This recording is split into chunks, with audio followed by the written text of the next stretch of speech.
Bangalore called Beyond 42.195. Now, it's a 50-kilometer road race, largely a road race, with some trail sections thrown in. And one particular trail section is pretty brutal, and it's towards the end of the race. And that kind of set us thinking, what is it about trail running that attracts runners? I mean, you run at odd hours for starters. More often than not, you get lost on the trail. Support is sparse, and DNF is a Damocles sword that always keeps hanging over a runner's head as he runs, or he or she runs on the trail. And yet, there is a devout, and if I may add, growing set of runners who are increasingly willing to embrace all this and more in their trail running journey. So we picked up 3 experts literally on the trail to pick up on their brains and learn from their experience qua their events. So I'm going to give a brief introduction to each of these panelists as we go along. Let's start with Anand. Anand, hi. Hi. Anand Adukoli, as he's called, discovered his inner self and understood life in a different way thanks to trail running. With about 3 decades in tech, he strongly believes that science and technology, hold your breath, and the modern lifestyle is leading our species to extinction. So no wonder he's sitting in his farm as he takes this Insta Live. Oh, and by the way, I forgot to mention, he is the race director of the Malnad Ultra. A pleasure to have you here, Anand. Great to be here. Thank you. That brings us to the other person who really doesn't need an introduction. Most of the old timers would know him. He goes by the name of Arvind Krishnan, but is more commonly called as A1. Hey, A1. Hi. Good to be here. He's the founder of The Fuller Life, which is an employee well-being company and was founded back in 2001. He's also started the Corporate Health Summit, an annual conference on well-being in corporates, in 2017. He is inordinately proud about having written the One Life, Do More credo of TFL and tries to live by it. He does admit, though, that he fails often.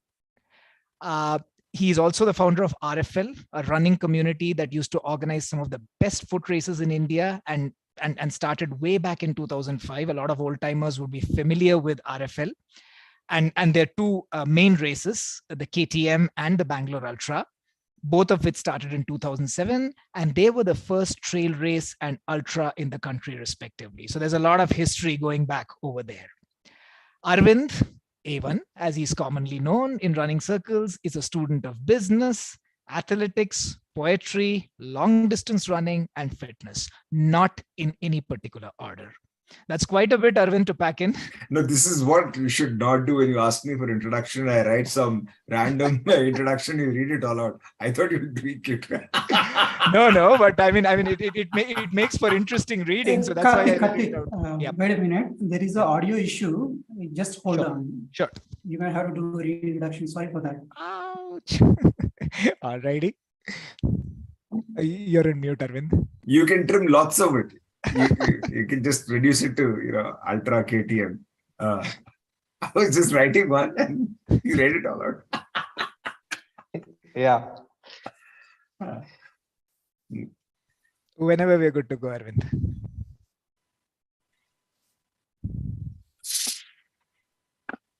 Yeah, now we go again? Sure.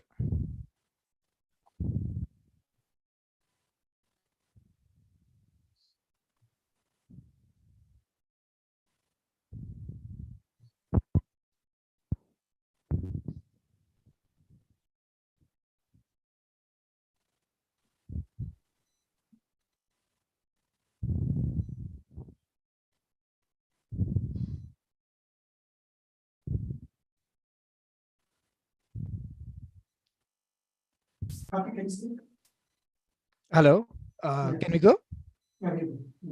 Okay. So like Arvind said, I'm going to keep the introduction short again. Sorry, we had an audio glitch, so we're going to do this again. Anand Adukoli. Sure.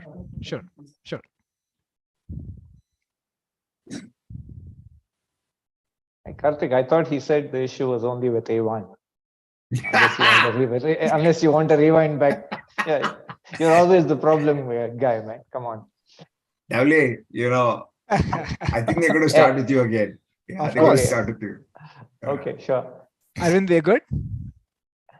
As we are waiting, I'm typing a longer one, A1. I have to match up to yours. So, Dude, it was a packaged bio that I'd written for some college festival event, and I sent that thinking I don't want to be sending the formal one. And he read it out. I'm like, oh, we are doomed. yeah.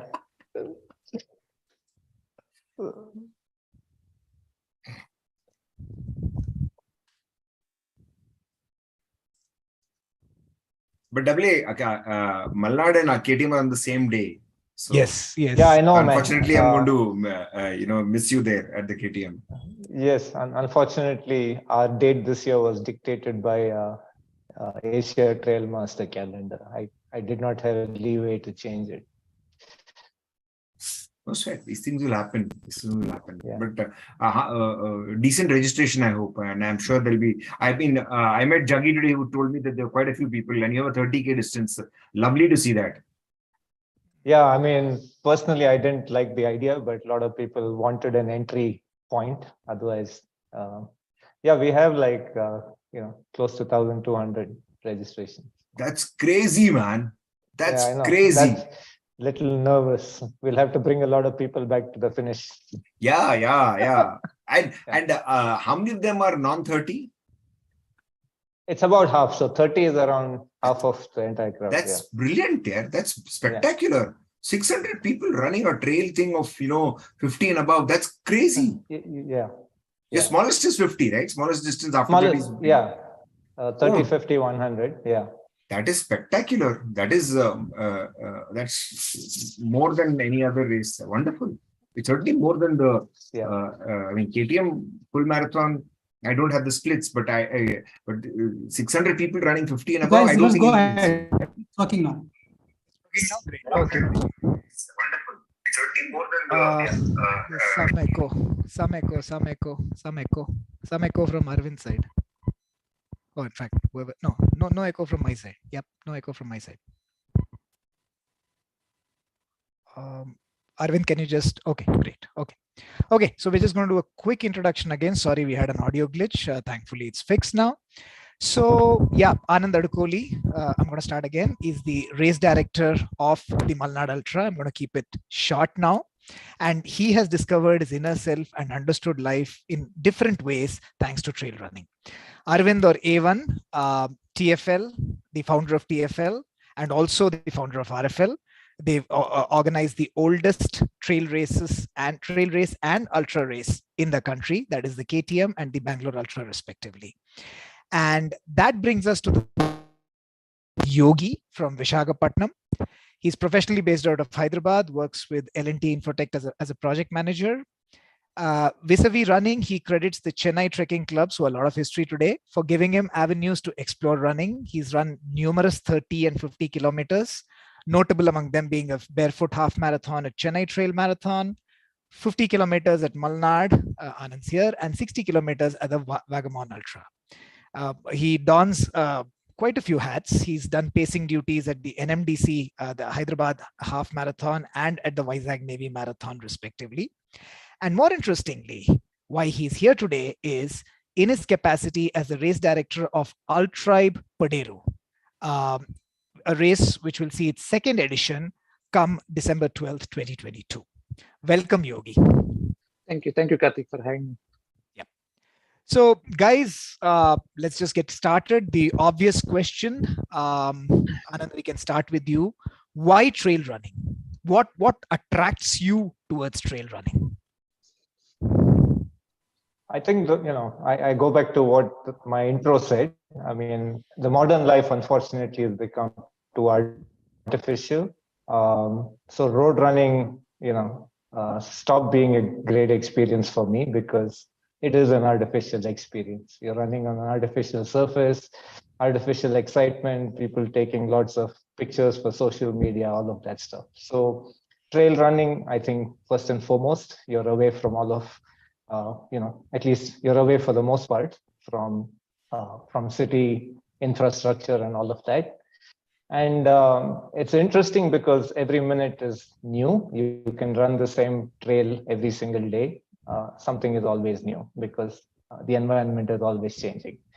So I live right next to Avlali Forest. I run practically every day for 30, 45 minutes. Every day is a new experience. So I think that's what I enjoy about trail run. Interesting, very interesting perspective. A1, that brings me to you. Why trail running, and what is so addictive about it? Actually, I'm an accidental trail run organizer and runner. It wasn't intended to be that way. When we started in 05 and then in 07, early 07, we were saying we have to do an ultra. So the credit for this goes to Madhu Avsarala, not to anyone else. And the ultra, of course, when you're looking at distances that are 100K, you can't do that on roads that easily because, well, it doesn't lend itself, traffic, so on and so forth. So you have to go off away from civilization. Trails is what you'll find, and therefore trail running. And the ultra became a race in its own right and had long distances.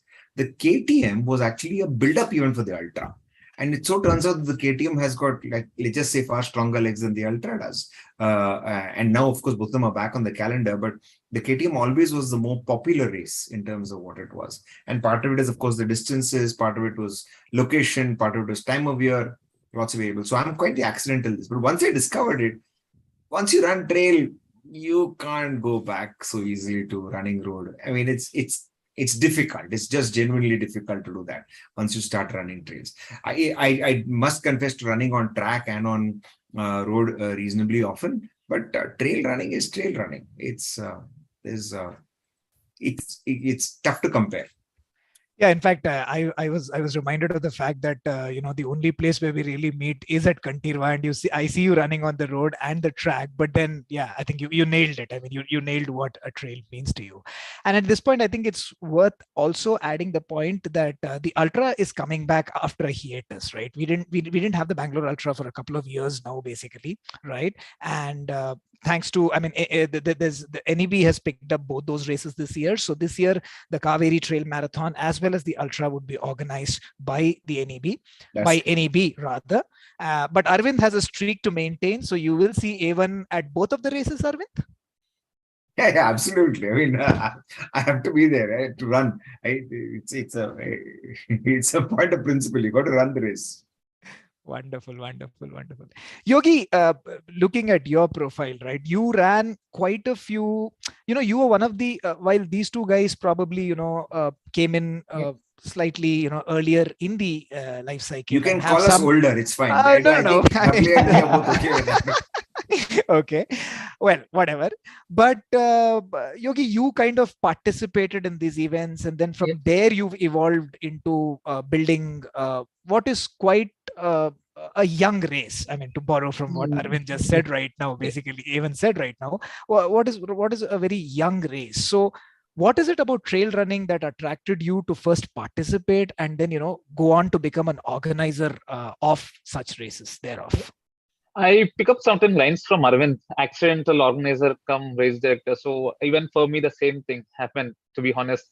I was running along with few runs with Peter and then explored the beauty of trail running and then ran. My first trail marathon was CTM back in 2015. Ran a barefoot. I was not aware that, I was back then, Karthik, I was a barefoot runner for almost 4-5 years running on the roads. And accidentally, a friend of mine from Chennai told that, there is CTM happening. And I ran barefoot and then ran Malnad. And accidentally, because of the COVID, we were in Visakhapatnam. Many friends of us from Chennai Trekking Club, friends like some of them, Bilal and Derwa, we thought of getting some kind of trail initiative in Visakhapatnam than this part of the region. And we thought of initially having a camp, trail running camp and sort of like that. And then that didn't fly. We thought of organizing a 50 runners invite only run that didn't fly. And then friends of us, like very close dear friend whom I met in Vagaman. Back then I had given some ideas to him and we exchanged a lot of ideas, named Commander Amit. Then we all got together. Commander Amit was one of podium finisher at Malnad last year. So he's also well known in the trail and ultra community. And he joined our team and we pulled off Ultra in 21. It's Paderu. Most to thanks for the local runners from the defense, Chennai Trucking Club, of course, they were backing us and participated. And the love towards trail was predominantly on the, as everyone, all the panelists has mentioned, once you go to the trail and you're no turning back. So, and also the Paderu, it is not even explored. All the runs happen in the Western Ghats ultras. I mean, for the Eastern Ghats, I think we are the only first race which we organized, and we want to explore more of these things. Very interesting. Very interesting. And that kind of brings us to the second question, right? And we were talking about this as we were having the audio glitch. The number of people who are signing up for trail races is increasing, right? I mean, there are a lot of first timers, people who probably were running on road and then have now made that transition to trail. So if I ask each one of you, and again, we'll go from you, Anand, are there, if you had to say do's and don'ts on the trail, be it a road runner or be it a newbie, what would they be actually? I would actually, for me, the two important things on a trail, I'll use a very generic term, respect the trail. Because, trails are it's actually a different sport. Trail running is not the same as running. It's a different sport. Respect the trail. If you even lose a moment of concentration, you could trip and this could result in a bad injury. So respect the trail. The second one is related. Don't worry about, finishing with a personal best, podium finish or any of that, because you never know what you're going to get. Especially in the ultra events, 18-20 hours is a long time. Many things change. How you feel, your body, sometimes you feel okay, sometimes you feel crap. So things keep changing. And I think for trail runners, the first thing is, I would say, respect the trail, expect the unexpected. No matter how experienced you are going to get a few moments of anxiety on every event, and you have to figure out how to get through that. So for me, trail running is about, it's all, it's you're competing with yourself. It's not about competing with others or anything else. So you're trying to work out how you get through changing situations. So I think that's why it's a very different sport. Road running can be far more social. You can run in a group, you can chat with a companion while you're running. Trail running, especially on our course, we've had many situations where a runner has taken eyes off the trail for a second, and that split second, something bad has happened. Wow. Okay. So you do need to respect the trail. The trail. Makes sense. Yep. Arvind, how about you? Do's and don'ts? Apart from what, W's perspective, Anand's perspective on the longer distances is perfectly relevant over there. At the KTM or at the distances that that the Ultra and KTM are, there I think at each race is quite a different event, right? So I think that the distances dictate how you approach them also. So at the KTM, for example, I constantly find myself telling people to enjoy the experience, and I don't mean that people don't enjoy marathons or other races or whatever, right? Whether they're obstacle or any kind of it. The thing is that at the KTM, if you're running just to run to, a PB is your goal, you might do it, but I don't know whether you're the richer for it. So I keep saying it's a wonderful place. You're not likely to be among, cut sugarcane on one side and a canal on the other. Relish the experience. If you finish it, you finish the race, of course, sure, but you haven't really enjoyed it. And I must say that events like the KTM Ultra are reasonably social. So I think, you'll notice that each different race will have its own nuance to it.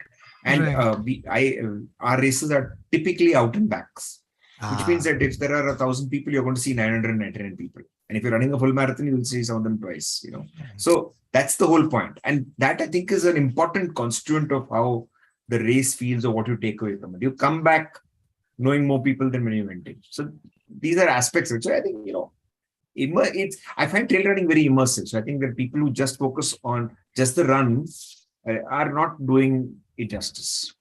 Nice. It's more of an experience than the distance or the race per se, basically. Makes sense.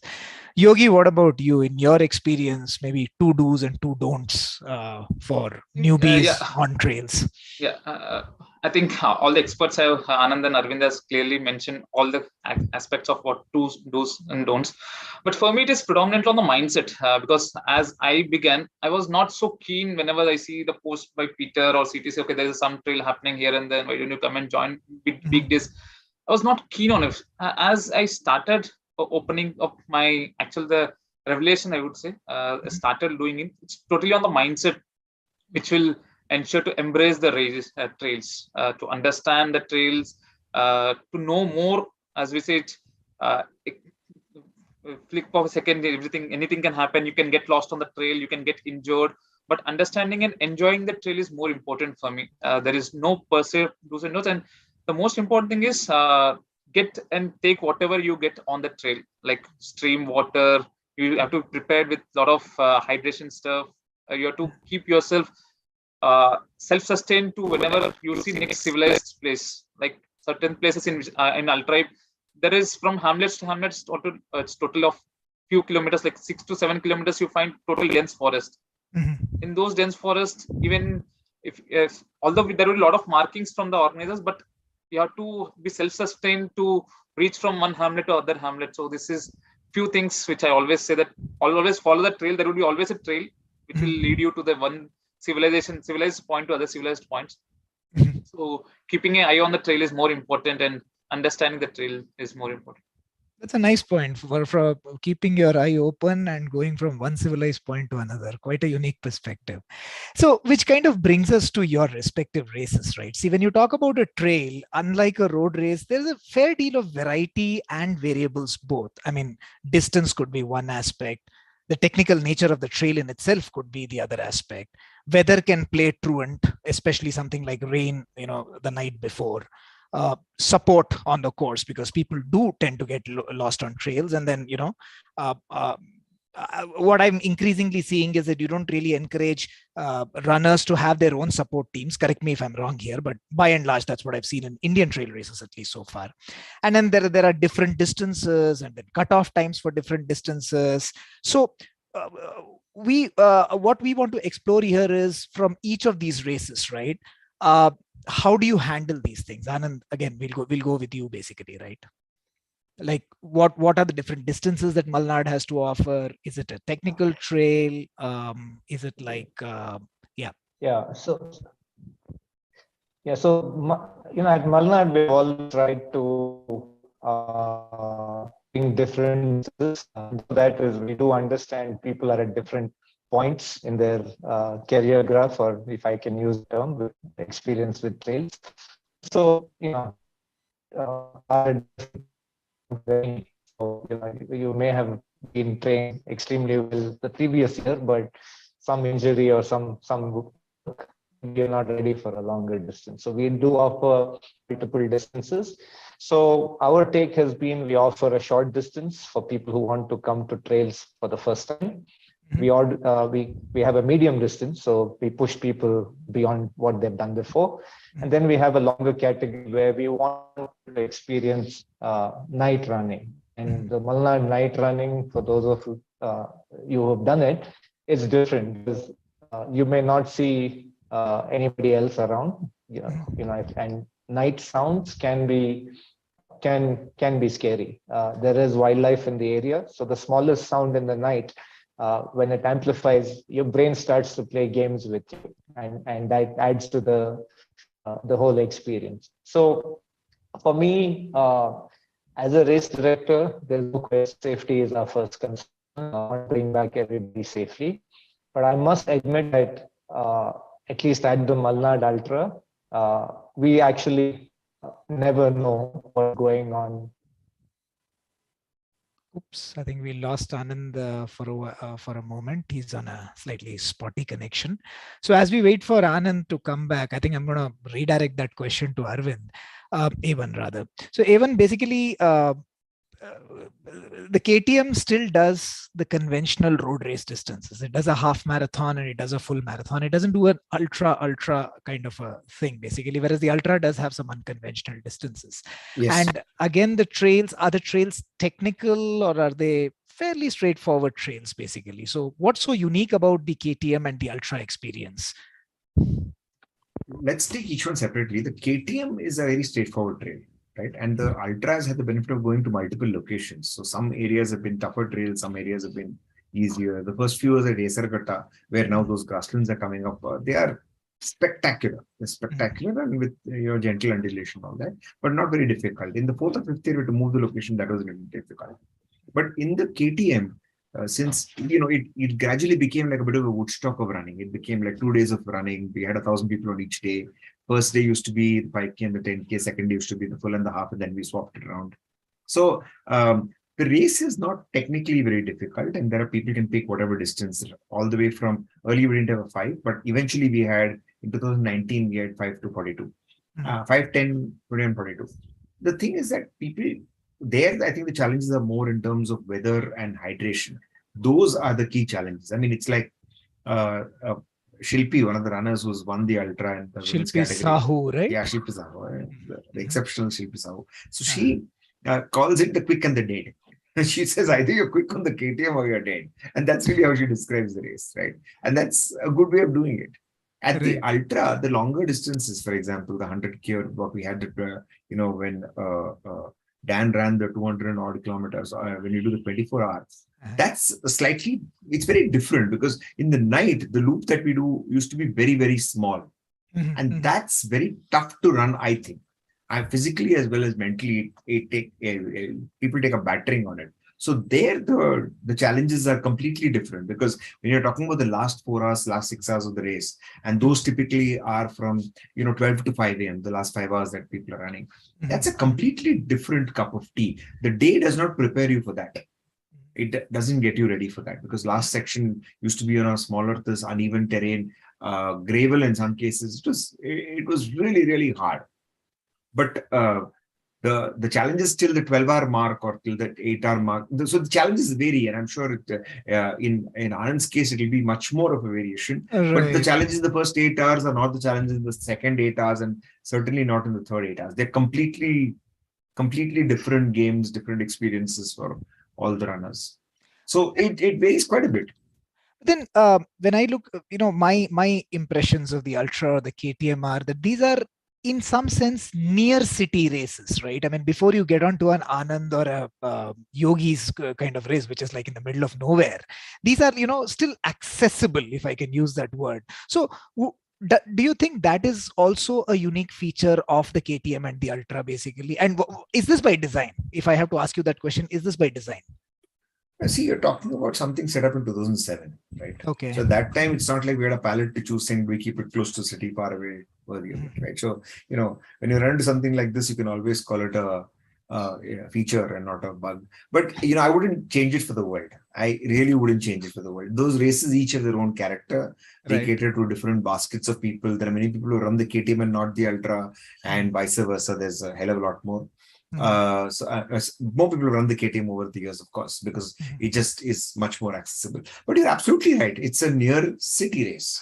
And the background against which they have to be seen, and lest this sounds defensive, I'm not at all defensive. I'm very proud about how the races are.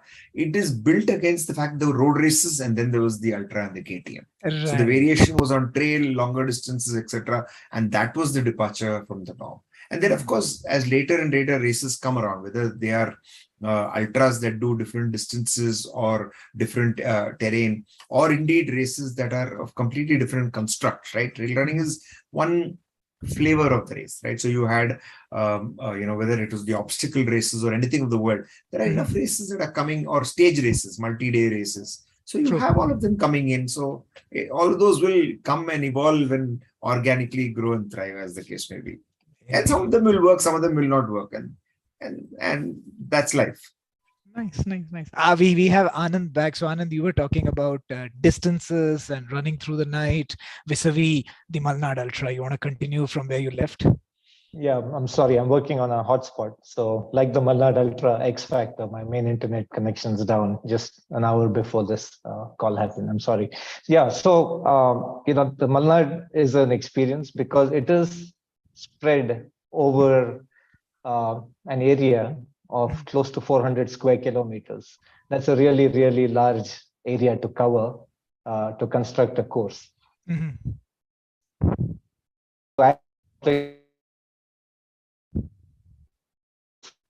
Are accessible. It's 4x4 Jeep only trails, and there is no network.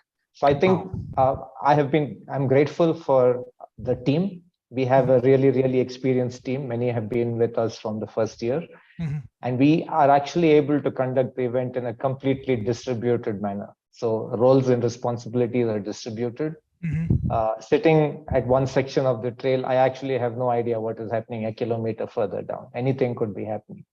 So last year, I don't know if the word spread out, but there was actually a wild elephant which some runners saw, and many didn't. Now anything could have happened in that moment, right? So that's why there are plenty of X factors. So weather, trail, I go with what A1 says. Terrain is always an issue. Every time you put your foot on the trail, it lands in a different way. So every step is actually different, right? So it's very, very different. So I know I touched upon the elephant, so I don't want to scare participants coming. This is certainly adjacent to a wildlife area, but with 1,000 runners on the course, the animals do stay away for the most part. But yeah, so that's what makes the Malnad Ultra different or a challenge to organize. But that is new. And for me, I actually feel I regret when the event is over. I actually have to wait month for the next day. I'm already looking forward to the next edition. So it's a great place for me, at least, to spend a week of my time organizing the event. But yeah, so there are many challenges, but I think one thing I would like to add, because of course I've seen both of the races A1 was mentioning, those are completely accessible by road. So for us, even to in a car, right? So for us, even to take material to an aid station is a challenge. I mean, sometimes we take it on a bike, sometimes we take it on a tractor, because that's the only vehicle that can get to a certain place. So what, something that I just recalled for first time trail runners, right? One thing they should definitely not expect is having regular aid stations, because at least on our course, our aid stations are not evenly spaced, and is not able to access a vehicle. So if I have to take 20, 30 cans, 20-liter cans of water in location, it's not possible. So we do require our participants to have some hydration, and hydration doesn't mean just a water bottle. You carry your basic first aid and some nutrition that you're used to, because for all you know, you could be lost, you could have a sprained ankle, and you may not make the next aid station in the time that you expect. So yeah, I mean, you have to stay in the moment. That's the only way I can summarize at least our event. You have to stay in the moment. You can't anticipate, because you don't know what is coming in the next moment. And when you actually see something happen, then you react to it. Otherwise, your mind starts playing games with you. That's as candid as a race director can ever get. This is the first time I'm seeing a race director who says, look, I'm setting the expectations, over to you guys, basically. So kudos to you for that. Yogi, that brings me to you. What makes Paderu, I mean, with respect to all that these two gentlemen have said, what are the challenges that one can expect at the Ultra Paderu, and what makes it unique? I mean, apart from the fact that you are doing it in the Eastern Ghats, what else? So the most challenging part is the Paderu itself. It's quite a distance from the main Visakhapatnam. And the most important part is like the entire location is total tribal areas. Like there is a hamlets which only 2 or 3 homes would be there. There are places where we go to the deep forest with normal, as I mentioned, one civilized point to other civilized point, where it is total dense forest, and we have carved out a course where runners have to go from one point to other point. And the most importantly, now in last edition we faced challenges. The hill is very peculiar with the tourist spots due to COVID. They call it as Megalakonda, because once you go on top of the peak, you see a lot of floating clouds. In last edition, we see good amount of tourists who didn't give way for our runners to pass through. Oh, wow. So Okay. that was the biggest challenge for us. And this time, taking all the learnings from what we had it in our first edition, we decided to have a different course. However, the runners would also hit the peak to see the actual view of the Vanjangi Hill, which is the highest peak, one of the highest peaks in Eastern Ghats. So along with this, however, even for us to take the aid stations from aid support to the aid stations, it is totally, we have to go from the human, you have to carry on the human shoulders. There are places where even a bike, even a four-wheeler cannot go. So we are working with the local hamlet villages to help us on this front. So that is one other good thing this time, that we have been closely working with the local villages, where the villages is like only one home village, 2 home villages. Oh, wow. And there is zero network. There is literally zero network of Jio or BSNL. So there are challenges which we are working with all the villages over there to ensure that runners are, and allow, mostly importantly, the safety front. Last year we didn't have any major challenges per se.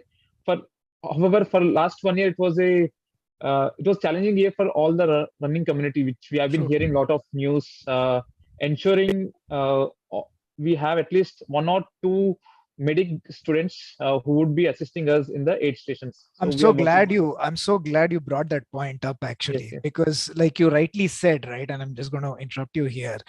Like you rightly said, we have seen a few unfortunate events. I wouldn't say a lot, but a few unfortunate events happening on the trail, actually, right? And that was one question that hit me, that in a road race, you have an ambulance, on call, which can rush to any part of the course and pick someone up. But I'm going to go back to Anand also with this question. But let's say, God forbid, if a situation like that happens, how do you guys plan to handle that, actually? Because these are, like you said, civilization to civilization kind of points, basically. So how do you address a medical emergency in such a scenario? The question is to me. Well, it's first to Arvind, and it's first to Yogi. It's first to Yogi, and then we come to you, basically. Okay, so this, to be honest, friends of mine who faced this in very recent races, and it has been hitting us that we need to provide the safety for the runners first. Very recently, we had the CPR and basic health, basic first aid training with Apollo Hospitals organized for the volunteers and runners of Vishaka Trailing and Associations last month. So that's one thing towards understanding and providing a safer race to the runners. And secondly, we are in discussions with many of the students who understand the medical and can help us in providing the first aid for the runners in every aid station. So we would like to see that getting materialized. That's one thing. And the second the most important thing is, as I said, these villages which are spread across the 80 kilometers course, we are talking to the nursing stations there to ensure that, so at least all the villages, villages of the sizable size, maybe 10, 15 homes, there is 1 or 2 nursing stations which are government provided. So we are working with sarpanches and other people to ensure these nursing stations can be activated during the course of the race. Okay. And as you rightly pointed, the ambulances, we have, at least for Ultra Padaru, I'm saying, there would be at least 2 or 3 ambulances which we are working to keep it in tri-junctions kind of stuff, which is accessible to few aid stations, which, if unfortunate happens, God forbid, that's not, to do some kind of evacuation and stuff like that. So we are planning, hopefully this nothing happens of that sort. But we should be ready if it any unfortunate happens. That's And all very this credit heartening. goes to a friend of mine, Venkat, who has been forcing us because he has seen, and also Badresh from Chennai Trekking Club. These fellows have first time they have seen such kind of incidents which happening. So they are also helping us and guiding us what to be our plan to give a very safe race for the runners. Makes sense. Yeah. Anand, how about Malnad? What are the medical exigencies that you guys have planned out, given the nature of your course? Yeah. So firstly, I mean, we do whatever is possible, right? The first important thing that we do is we have a qualification criteria. And the idea is to ensure that the participant is trained in the current, not about what they've done in their past, but they have current training, right? They've got adequate mileage and all of that stuff. That's our first thing that we ask for. But I must admit that that is something we actually do not control fully. Like I said, I mean, we have ambulances, we have teams of doctors, all of that is true. But the fact is, 70-80% of our course is not accessible for ambulances, right? So it sounds crazy for me to say this as a race director, but a lot of this does involve luck. The one thing that I do strongly recommend, and I think COVID has changed how people look at their health. It's not just sufficient to train with your running. I do strongly recommend people to get a full body medical checkup before they come to an event. You could be in superb fitness condition, but there may be something that you're not even aware of, right? I mean, I'll take the unfortunate incident that happened in Delhi recently. It happened in the middle of the city, and yet they couldn't help. So in Malnad, God forbid something like that happens. I mean, it'll take us at least 30 minutes to even find out that something has happened, and then have the ability to actually go help that runner. So all of this could take 1 hour. And the fact is, the closest, even the closest government hospital is 1 hour by road. So even when we find out, it's an hour and a half before we can actually do something. So yes, we are prepared. We have first aid. We have doctors at 3 points on the courses. We will have 3 ambulances and all of that. But end of the day, the runner has to fend for themselves. This is why I keep coming back to the fact that end of the day, the runner has to look after themselves. We only support the runners. It's impossible for us to cover all bases. So it's just the way it is. I think that's why, I mean, it is a dose of reality. I mean, this is not for the, it's not for the faint-hearted. It's not for the faint-hearted. Yeah. Yep, that's becoming more and more evident. Even that brings me to you, in fact, on a different note, right?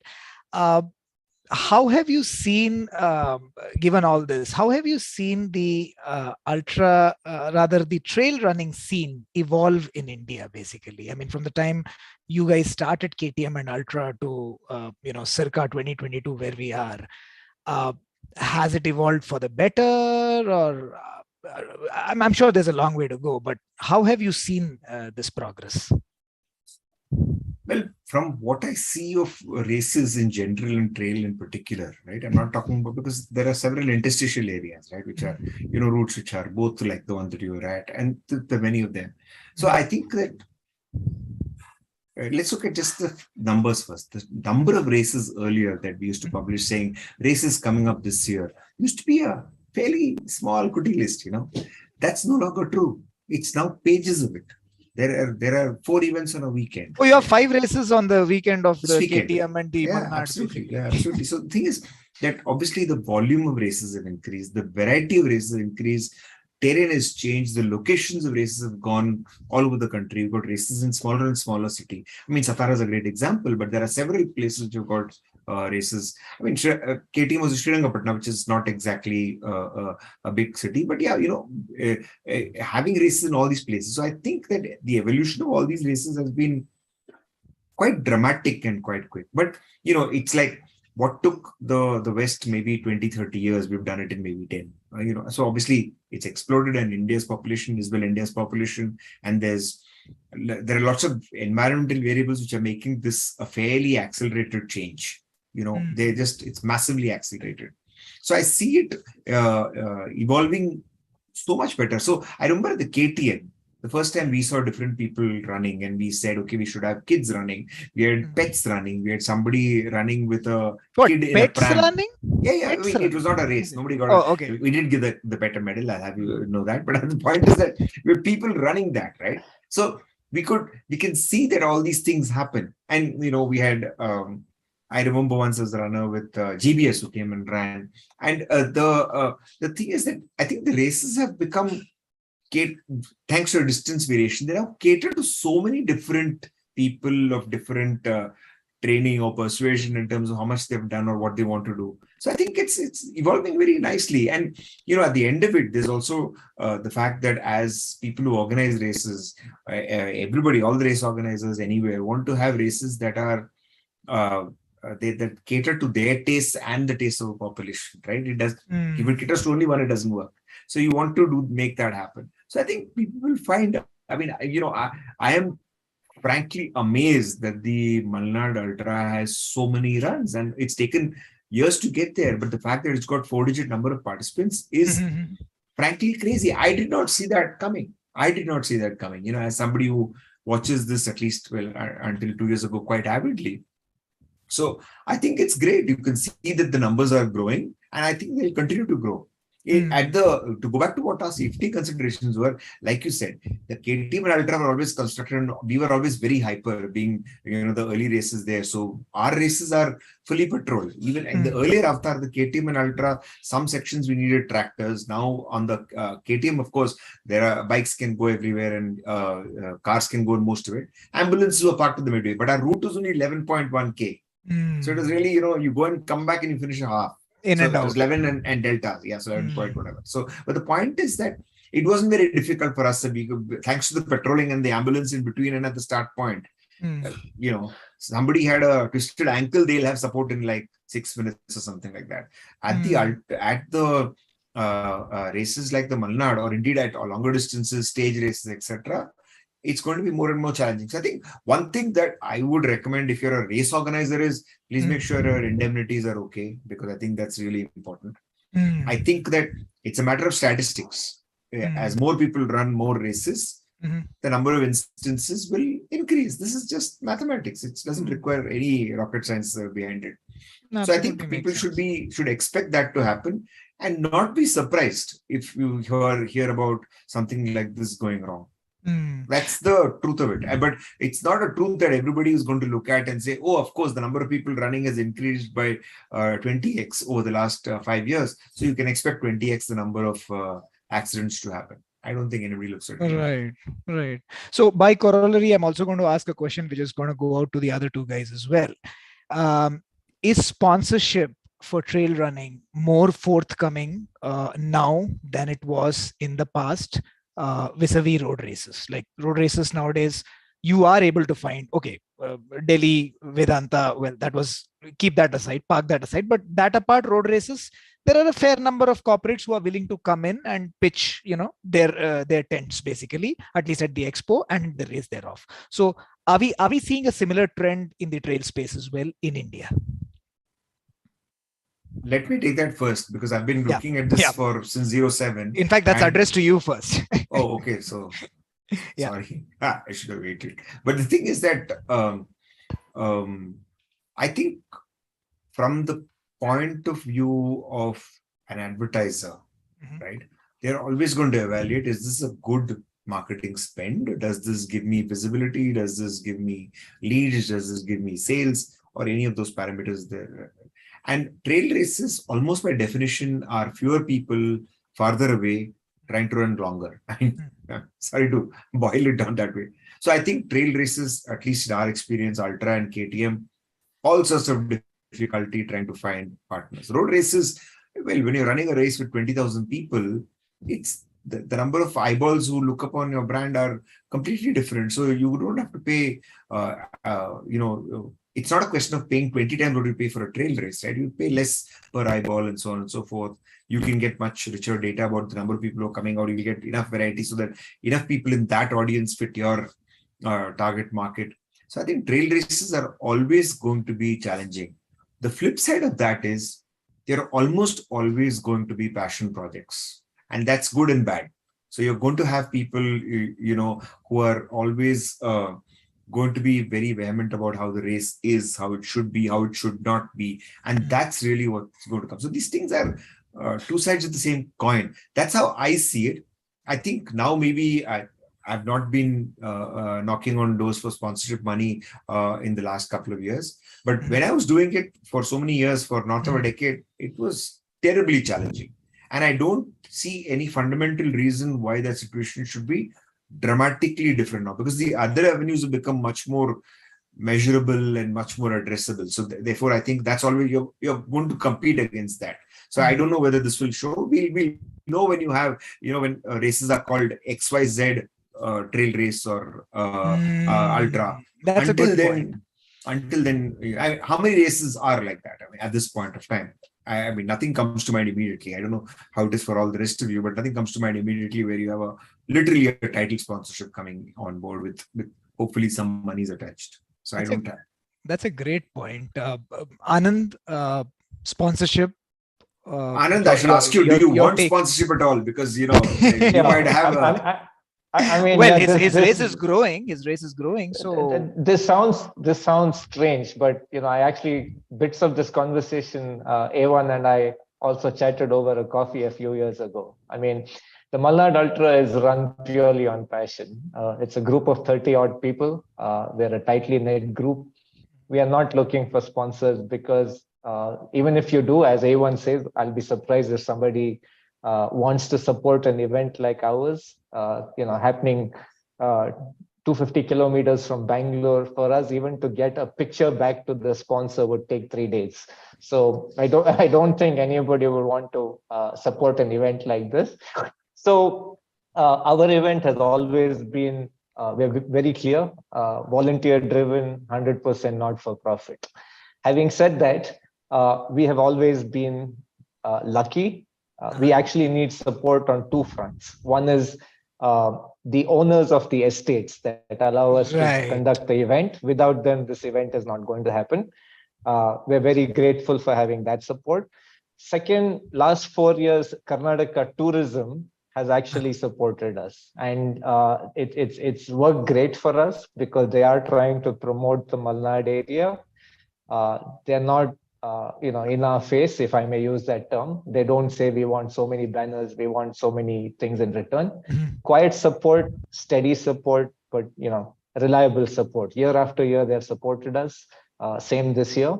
So we are quite happy between our registration fees and the little support we get from tourism. As long as we cover the event, we're quite happy with that. So and it is difficult. It is difficult. I mean, I should tell you that there have been years where some of us have put money from our own pocket. So passion is an important. Yeah, you should not assume that you're going to cover the event costs.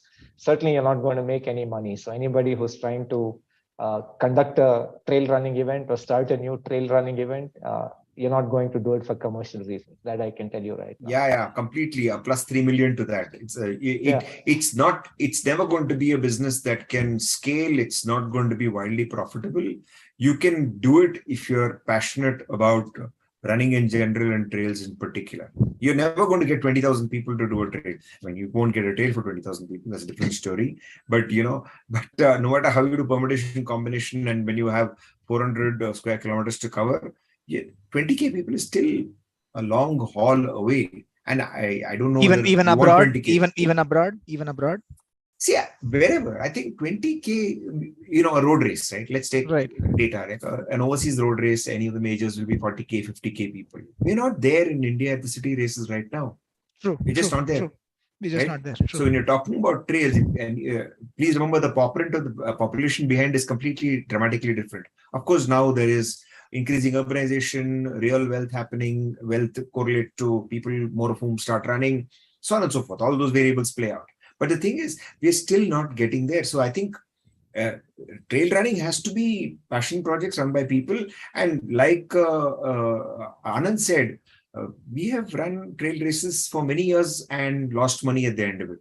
And, That's certainly a challenge. That's certainly a clear and present challenge that is there for the races. When we started, I remember people telling me that the Ultra and KTM are massively overpriced because there were no sponsors in play. The only money we make is the registration. So, these numbers have to add somewhere, right? You have to balance out and come to at least zero at some point of time, right? And now it doesn't seem like that. Now races are charging fairly. People are more willing to pay, so on and so forth, right? Because you understand and you value and you price the experience into it, right? So people are okay to pay a 4-digit price for a race. That was not true 5 years back, ago. or like, 10 years back was like, it was anathema. It was like, how dare you have a 4-digit price? No races, 4-digit prices, right? And, there were massive discussions online and offline about it. And, they all played out organically. But I think that's true. I think if you notice, and I'm really curious as to what Yogi would say. In fact, that brings me to Yogi, right?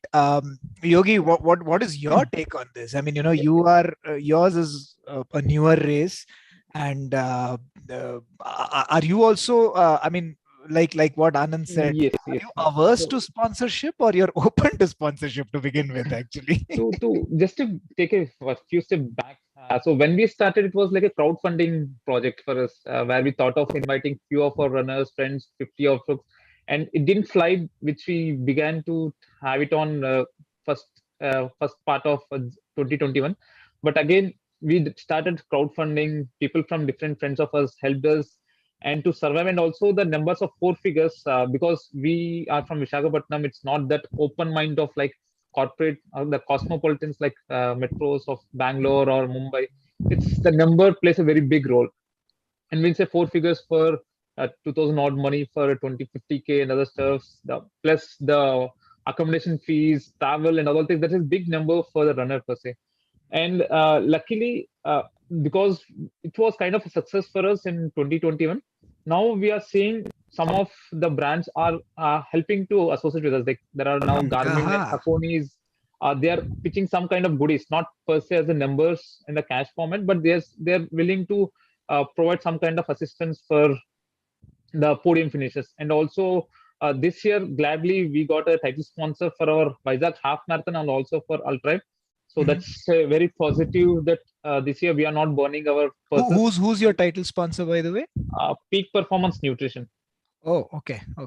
So Arvind, even there you go. Peak Performance Nutrition Ultra Padero. That's right. It's news to me. I'm happy to hear it. And luckily, this is sorry to interrupt. And luckily, this is from Visakhapatnam. The person is from Visakhapatnam, and he has done Boston. He knows Ultra. I mean, we met it over one of our. I was talking to my friends. He was talking to his friends, and he bumped into each other, and that's how we could build the collaboration together. But yeah, thankfully for our the title sponsor, we are not burning our purses this time. And also we are taking a cue from Anand also that to collaborate with the tourism departments. So we are working that front also, because this helps both ways, because Paderu is not a total tourism spot, but there's a lot of inputs where tourism can be picked up there as an adventure sport or kind of trekking hub. Can be priced. So this really brings out a very nice point, right? Ultra races by their very nature seem to be very inclusive, and when I'm very careful when I well, it's a loaded word if I can say in this context. You talk about the local community. I mean, Yogi talked about the villages, the one house, two house kind of villages. Anand, you talked about those non-motorable roads. Arvind, you spoke about probably the sugarcane, whatever, basically the farmers or whatever it is. So it seems to be a lot of community that the local communities that you're engaging. And one thread that seems to be coming out is that government also organizing a road race has its own challenges, right? In terms of blocking a road in a busy city, bringing in the cops. But this seems to be a very different kind of challenge. But what I seem to be seeing is, typically in road races, it's difficult to deal with the government, and correct me if I'm wrong, but here the government seems to be more than willing to come forward and help you guys and say, hey, listen, help us sell our state, basically. Is that a correct assumption, actually? Yes, if I can answer that first, because I had first on this. Yeah. Sorry. Who Okay, go for it. Yeah, sorry. you go for it. Even, Go ahead. so this question brings me little real goosebumps because we were submitting one of our letters to the superintendent of police, and he was so forthcoming and he was so happy, and we could see that so happiness, and he was saying it's all yours when we will give you whatever you want. And the most importantly, when you said the inclusive word, last year we couldn't engage the local community very well, and we spotted 3 or 4 aid stations by the local sarpanch. He placed it and he was handing over this Tata glucose to all our runners. So this was really, I mean, runners were saying, hey, thanks for this, man. And you could have, but it was unknown when we didn't invite them. And this time they approached them and said, we'll do it as it's our festival for that you people are coming and running. And you said this t-shirt, whenever I go for Recce, I know I spotted you folks the last year you were running. And that brings me to say that we are going together in hand. And this also helps from the government perspective as well. Yeah. Nice. Anand, you want to add to that? Yeah, I mean, I was going to say, I mean, firstly, at Malnad, right, I just want to finish one point on the sponsorship before I come to this. One of the things that we are very careful with is environment. And that's actually one of the reasons we don't even look for sponsors, because we do not want to put banners on our course. So when you, right, the one guy who understands this is Amit from Unived. He's been with us from year 1. He gives us our hydration support and he knows where we stand on this. So there are a few individuals, just like Yogi said, who understand what your event is, who are willing to support. Pure, brand marketing kind of thing does not work for trail events. Coming back to the tourism part, yes, the Malnad area is certainly an area the government of Karnataka wants to promote as tourism. One of the principles we apply for the Malnad Ultra is we procure everything locally. We do not get anything from outside. So what that means, and the numbers might surprise you, right? I've done an Excel sheet on this. Our event generates 80 lakhs, and you heard that right, 80 lakhs to 1 crore of commerce in that local region over that weekend. Wow. You'll be amazed how much is involved. So when you put together all the accommodation, the local travel, people have hired vehicles locally and all of that, this year it will cross 1 crore in one weekend. So obviously we're generating some income in that area. So people do support us. Without having local support, it's almost impossible to conduct an event of this kind. Wow. Those are staggering numbers, actually. Yeah. And I'm sorry, I have one anecdote for you, right? So last year in Mudgire, there was an old lady who ran a 24-hour tea stall on our course. And she made over 6,000 rupees in that 24-hour period. She says, never happened in my life. So runners went and bought a 8 rupee chai from her, and basically, over the course of the 24 hours, she made that kind of. So pleased when I heard that. So it's more like the community. I mean, the local community per se looks forward to these events, because this is not just about a feel or something. It's solid commerce the way you're telling it, actually. And I'm sure Yogi has his own stories to narrate. But then I'm gonna bring this back to Evan. And Evan, you heard those numbers. Those are staggering numbers, aren't they? Basically, I mean. Yeah. At Srirangapatna, that's really true, because Srirangapatna is some distance from the city of Mysore and quite a distance from here. And we were doing numbers for our 2,000 runners when we were coming in, and they, a large section of them stay in and around that area. Some of them actually don't get ACCO there. Every year and land up staying at Mysore, but they do come there. They do use all the whatever they can around there. So yes, I'm not surprised by those numbers, and I do know that number translates into support. But there's also the whole thing of the people whom we see on course, and some of them are familiar with us. They know us. They've been seeing us for years. They're quite happy when we turn up and we run, because it's quite interesting for them, and it's quite just as much as it's interesting for the city folks to turn up and run. So I think there's an unreasonable amount of local support about it, right?